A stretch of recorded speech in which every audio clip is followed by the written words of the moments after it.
জ্ঞাপন কৰাৰ লগে লগেই আগবাঢ়িছোঁ গণৰাজ্য দিৱসৰ পৰৱৰ্তী কাৰ্যসূচীৰ মাজলৈ।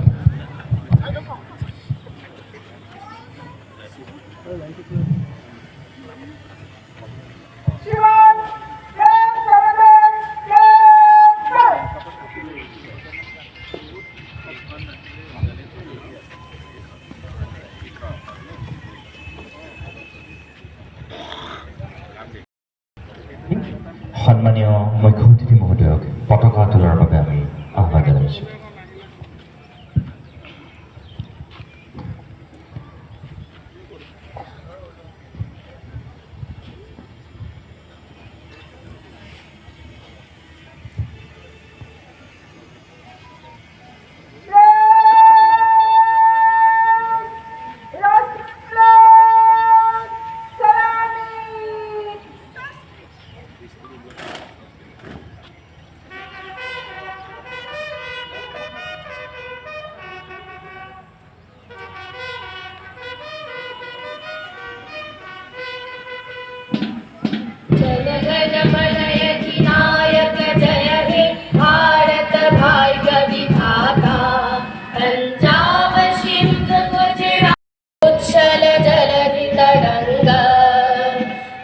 शुभ नामे जागे तब शुभ आशीष मागे गाहे तब जय आज के निरीक्षण के लिए हाजिर है।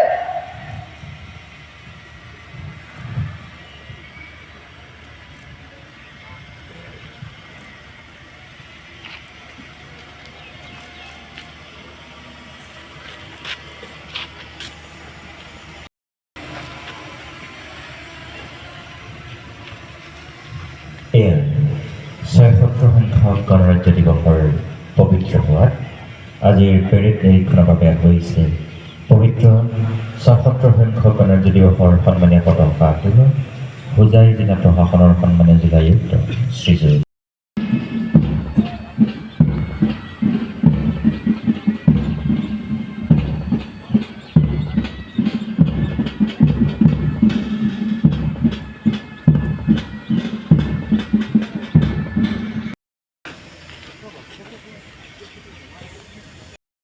এই শুভক্ষণত মই আন্তৰিক শ্ৰদ্ধা জনাইছোঁ।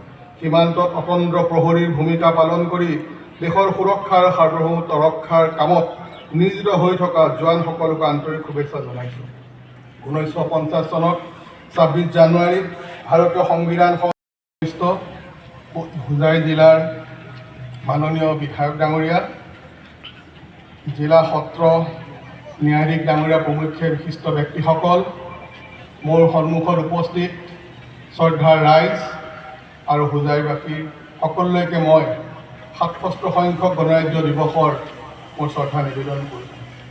পৰম শ্ৰদ্ধাভাজন হোজাইবাসী ৰাইজ, জয় জয়তে আপোনালোক সকলোলৈকে আজি ভাৰতবৰ্ষৰ এই ৬৭ সংখ্যক পবিত্ৰ গণৰাজ্য দিৱস উপলক্ষে মোৰ আন্তৰিক অভিনন্দন আৰু শুভেচ্ছা জনাইছোঁ। আজি জাতীয় জীৱনৰ এনে ঐতিহাসিক মুহূৰ্তত জাতিৰ পিতা মহাত্মা গান্ধীলৈ মোৰ গভীৰ শ্ৰদ্ধাঞ্জলি যাচিছোঁ।